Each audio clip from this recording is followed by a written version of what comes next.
Hey everybody, what is going on? Hexlex here. I got another Master Duel video for you, coming at you with some more Adventure Synchron. Of course, we are going to be rocking our new Royal Alt Art Stardust Dragon that we pulled the other day. Still super psyched about that. Bringing back last month's Adventure Synchron build. I do want to make some other builds utilizing not only Synchron stuff, but also the Stardust Dragon. Maybe mix it with Super Heavy Samurai. I have some ideas from the comments, actually, of the Super Heavy video about mixing that with Snake Eye in particular. It wouldn't be hard to make Snake Eye with this deck as well. So lots of different pile potential going on there that I'm looking to maybe get into. But starting off with Adventure Synchron before we get too much into that, like I said, just bringing back the build from last month because it did work out so well. For those who didn't see the video last month, I did hit Master 1 with Adventure Synchron.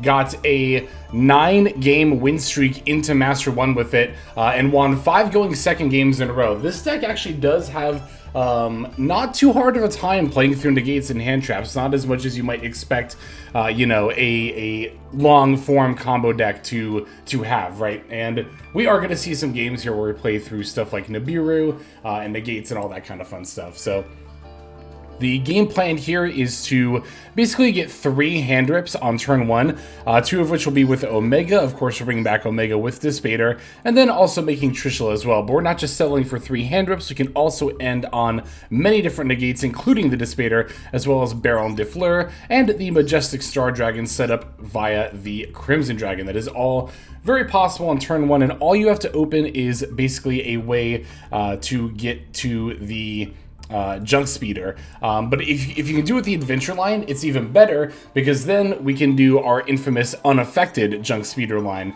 Basically, the idea is that you can set up the junk speeder with the Excel Synchron, and when you summon it via the Excel Synchro Stardust effect, it becomes unaffected by your opponent's activated effects for the rest of the turn. So once your opponent realizes you're on Synchron, they're probably going to hold their Valor, Ash Blossom, Imperm, all that stuff for the Junk Speeder. But again, thanks to the Excel Synchro Stardust, we can make it unaffected. I'm going to show you how we can do that here coming up in these games. So one of the things about Synchron that I think is kind of hardest to pick up as far as like getting into this deck is the fact that we don't necessarily have dedicated turn 1 combo lines. While we do have things that we want to go into, the things I just described, we don't necessarily have one planned route that we always get there, right? With Synchron, a lot of the time, it's kind of just seeing what you got in your opening hand, and sometimes even, like I said, fumbling through your opponent's hand traps and negates. But even when doing that, it's often not hard to end up with a very impressive end board.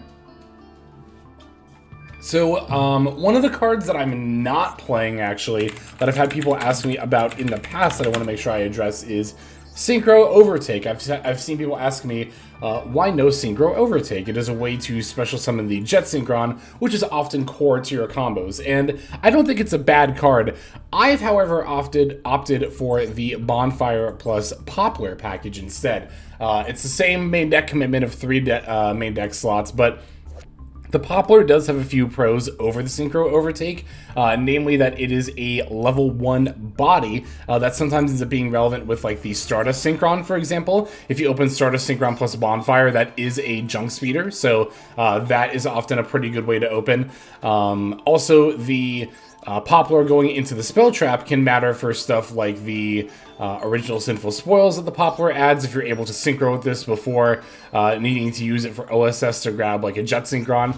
That can be very handy, or for the Diabell Star as well.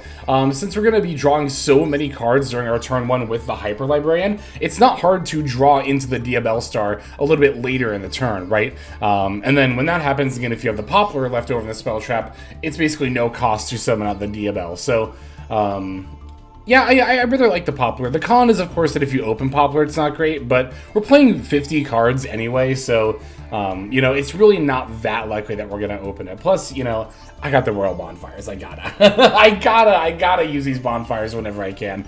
But even beyond just trying to force the Royal Bonfires, I do actually genuinely think that this has validity over Synchro Overtake, which, again, I don't think is a bad card, but I do like Poplar as well for the reasons that I mentioned.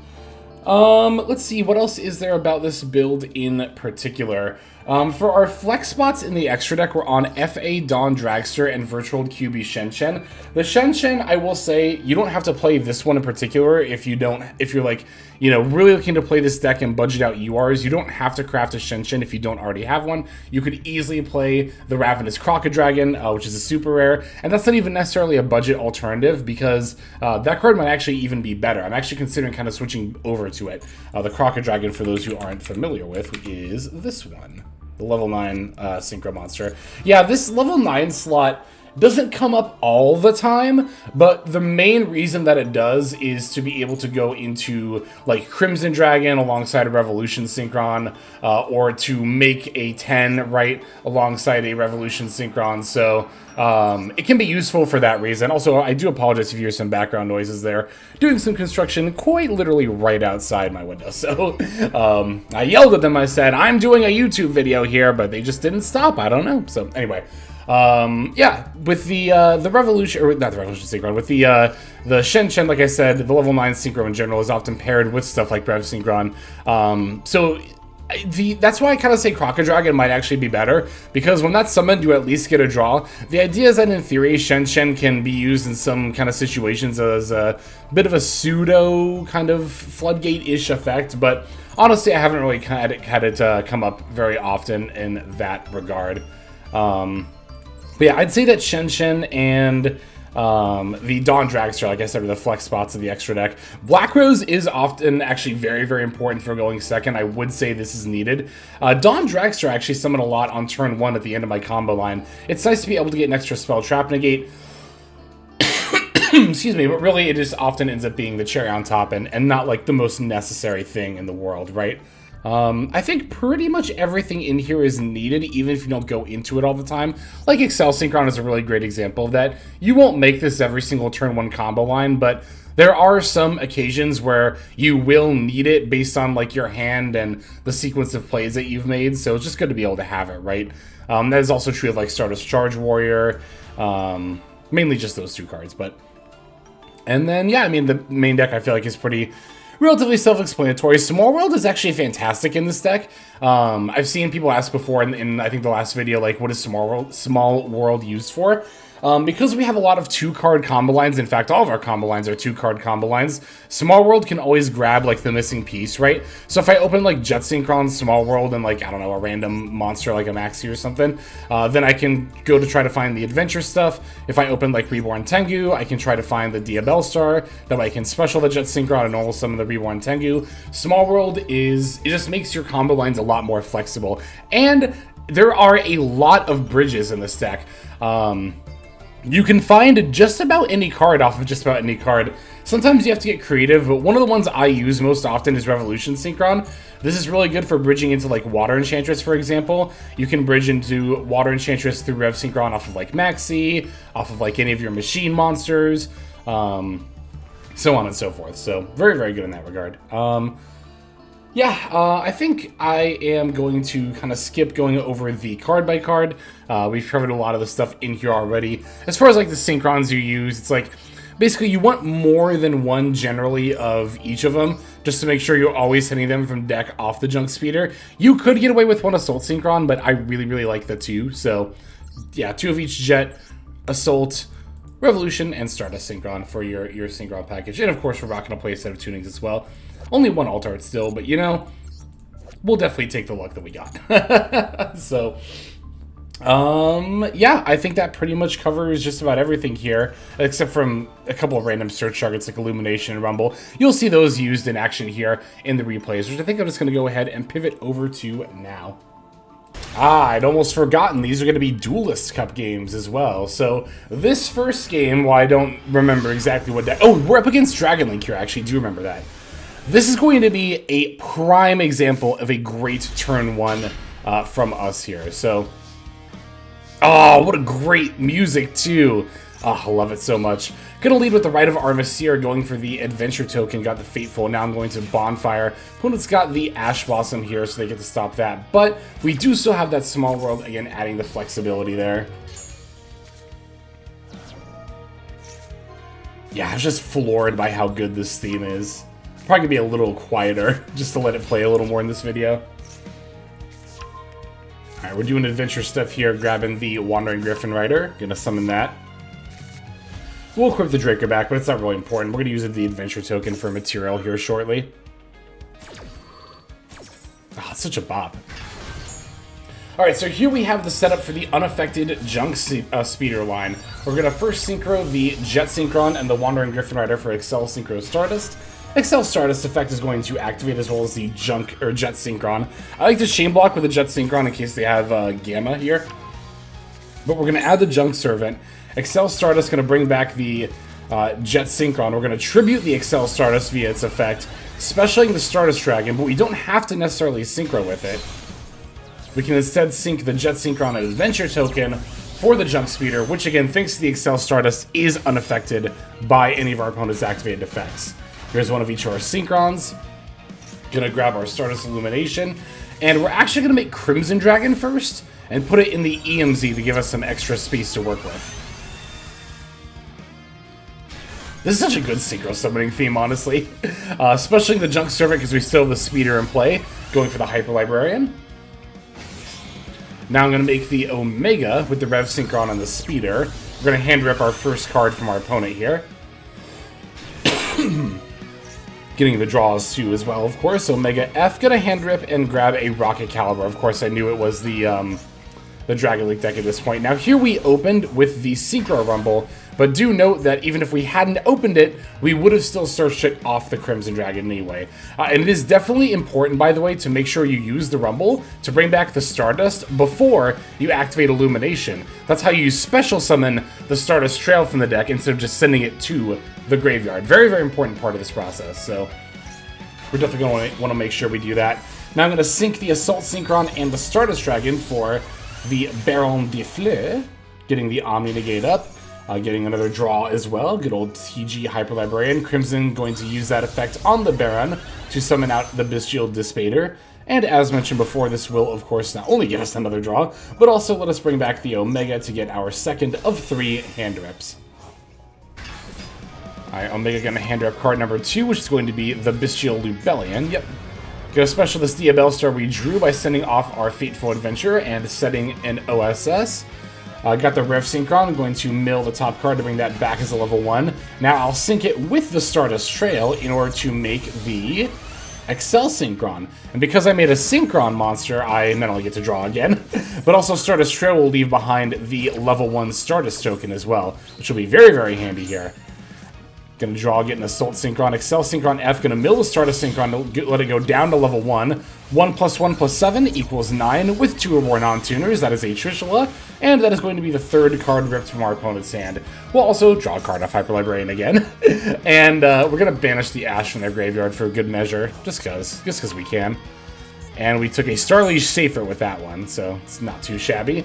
Bringing back the Stardust Synchron by tributing the Trishula. Assault Synchron is going to bring back the Trishula, and Stardust Trail can bring itself back, both of which activate because we tributed the Trishula with the Stardust Synchron. So there's those. No more 8s to make with Synchron plus Trail, but I'm going to use Illumination to lower the level of Synchron, and now sync it with the Trishula. 3 + 9 equals 12. Gonna summon out the Crimson Dragon, which will let me use the effect again on my opponent's turn, but we're not done just yet. We're going to draw off the Hyper Librarian, and then special this Assault Synchron in our hand. Gonna sync it with the Hyper Librarian, and as mentioned before, we get to add a Dawn Dragster to our end board. That's going to be it for our turn, but not it for our combo, as during the opponent's draw phase, we're going to use the Crimson Dragon, targeting the Baron de Fleur for level 10, to summon out the Majestic Star Dragon. So this is the full extent of the turn 1 combo line off the unaffected Junk Speeder.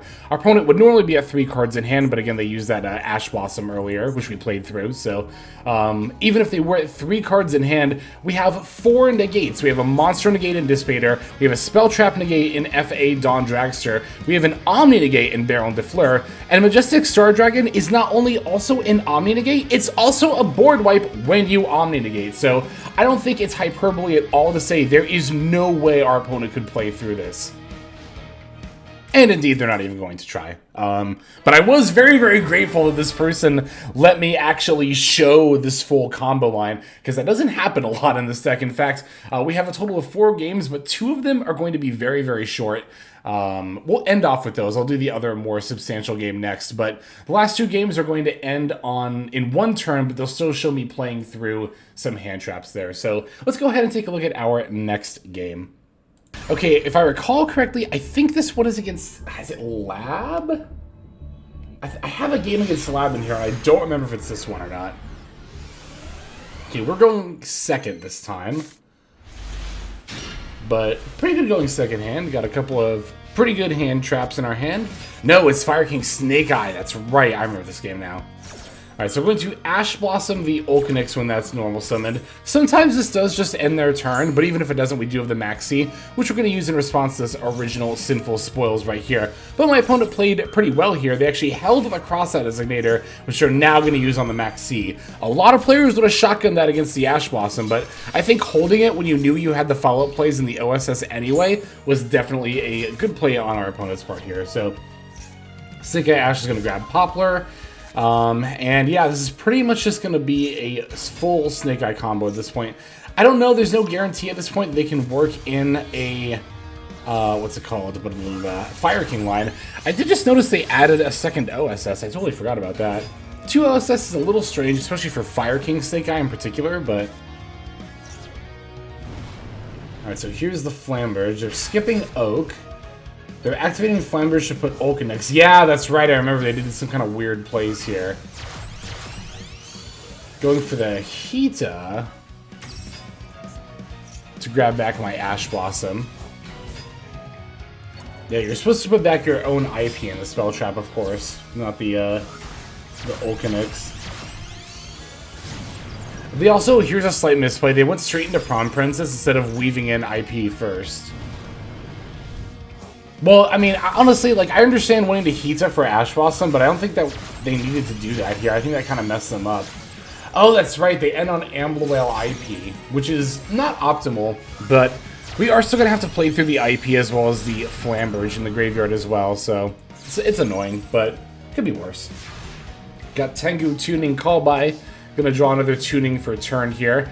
The problem here is, like, I can grab the Jet Synchron, but I only have 1 normal summon. I have to normal summon the Reborn Tengu here, so I'm going to grab a Stardust Synchron, and I actually milled the other Jet Synchron, which is pretty lucky.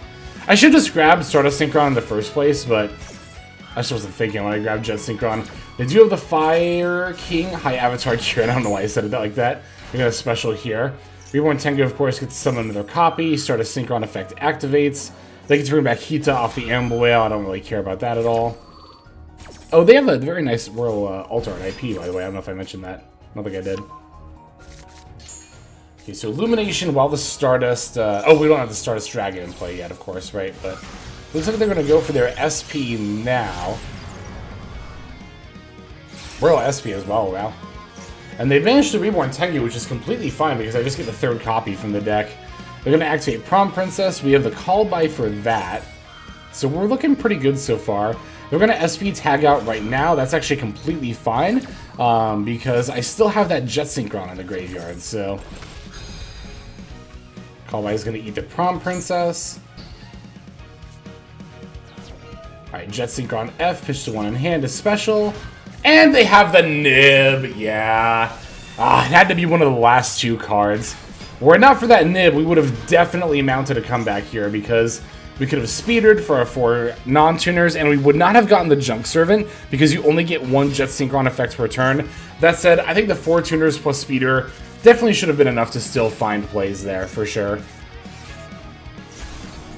But from this point, they get to just go into their Fire King line, and I was like, yeah, you got it. So I was a little upset they just had the Nib, especially after they misplayed, you know. I thought I was going to be able to play through that a little bit. But to be fair, if they'd set up their board optimally and then played out some of their disruptions optimally, I don't think I would have had that much of a chance of winning anyway. But that was still a decently close game. But like I said, we have a couple of shorter games we're going to take a look at here before we finish off.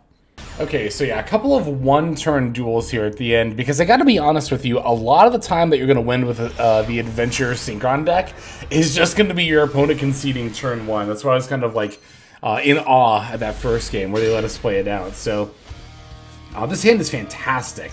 This is a phenomenal hand. Gonna lead with draw phase wanted for the Diabell, then follow up with the Bonfire. Kind of hoping to trick my opponent that I'm on like a weird Snake Eye build or something, maybe get them to use hand traps at a weird time, but I don't think they actually end up really having much of anything so far. So we're gonna Poplar for OSS Sec off the Poplar in order to grab our Jet Synchron. Poplar going to the Spell Trap, and then as I mentioned in the profile, this is very handy because now we can special the Diabell, normal summoning the Reborn Tengu, and now we have the setup for the unaffected Junk Speeder once again, going for the Excel Stardust, gonna use the Jet Synchron effect as well, adding the Junk Servant. So yeah, I mean, like I said, this is why I really like Poplar over Synchro Overtake. Saved us a card in hand here while still setting everything up.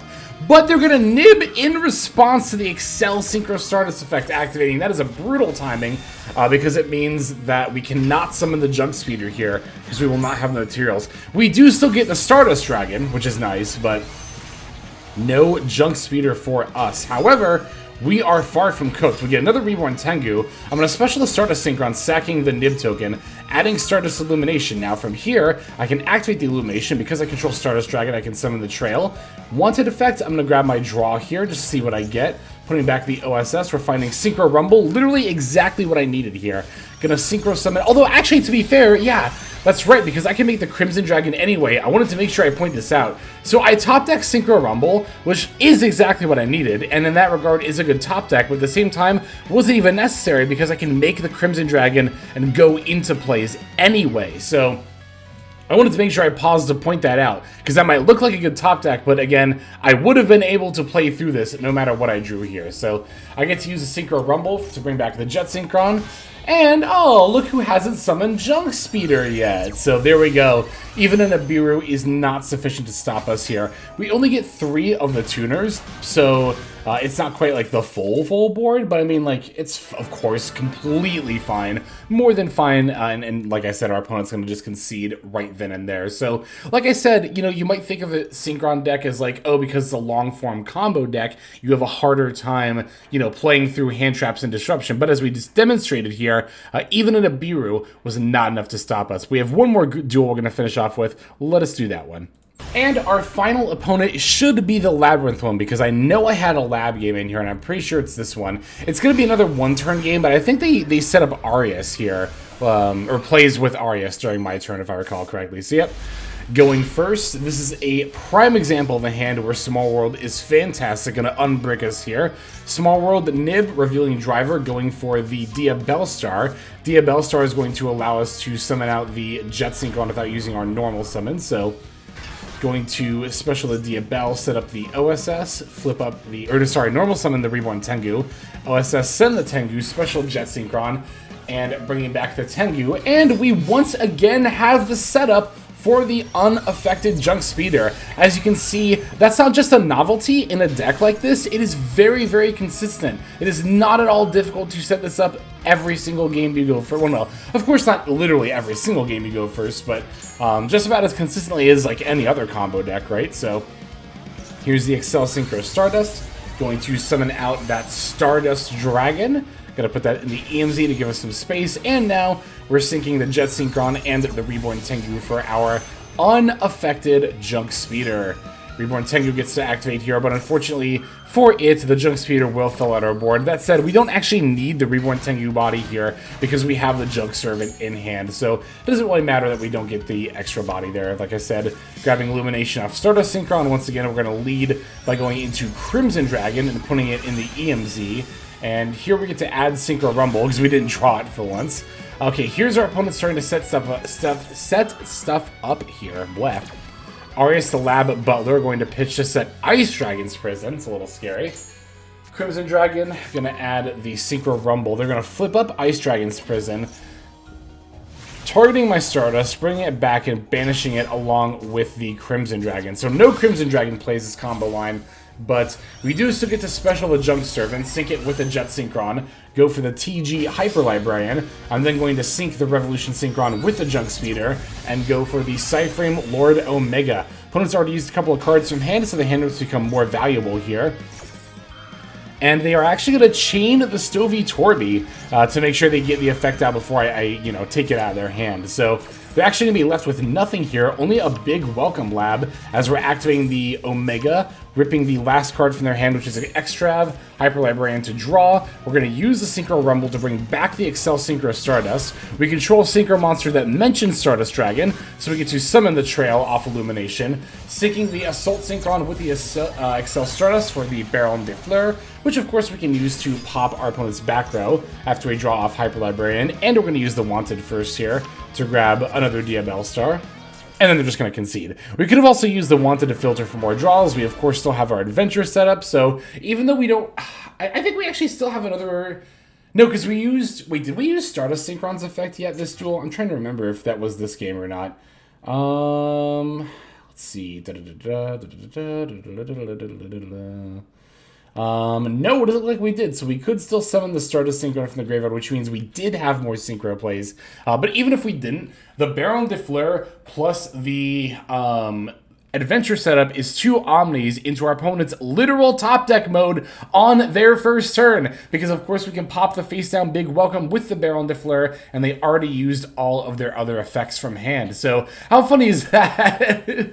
We get to set them up literally in top deck mode going first. Oh, just the power of the Synchron deck. But that'll do it for this one. Thanks as always for watching. Super appreciate y'all watching to the end like this. But without further ado, let us move on to our outro. Hey everybody, Hexlex here. Just want to give you a huge thanks for watching all the way to the very end of the video. Believe it or not, that is actually one of the best ways that you can support the channel, is by watching the videos in their entirety. But there are many ways in which you can support the channel if you are so interested. The names that you're seeing on screen here, I gotta give an extra special thanks to, because these are people who have chosen to either become a member on YouTube, which if you're interested you can do as well via the join button next to the subscribe button down there, or have signed up over on Patreon and become members there. Link to that is going to be in the description below. Without the support that is being offered by, again, all the people that you're seeing on screen right here, I would not be able to take the time to dedicate to uploading daily YouTube videos. So thank you so very much. But there are also other ways you can support as well. Again, link to the description below. If you like my deck tracker that you'll see in a lot of my videos, the Untapped Companion, you can download that for free, and if you use my affiliate link down there, then that also goes a long way towards supporting the channel. That's, again, free. So is subscribing here on YouTube. That's also free and a huge way to support. You can also check out Twitch, once again linked in the description below. Following and subscribing over there will not only support as well, but also give you notifications of when I go live if you want to catch some of the live streams. But really, no matter how you choose to support, it all adds up, and it all definitely means the world. So thank you, each and every one of you. For now, this is Hexlex. I'm going to be signing out. But more than that, I'm hoping that you have a fantastic day.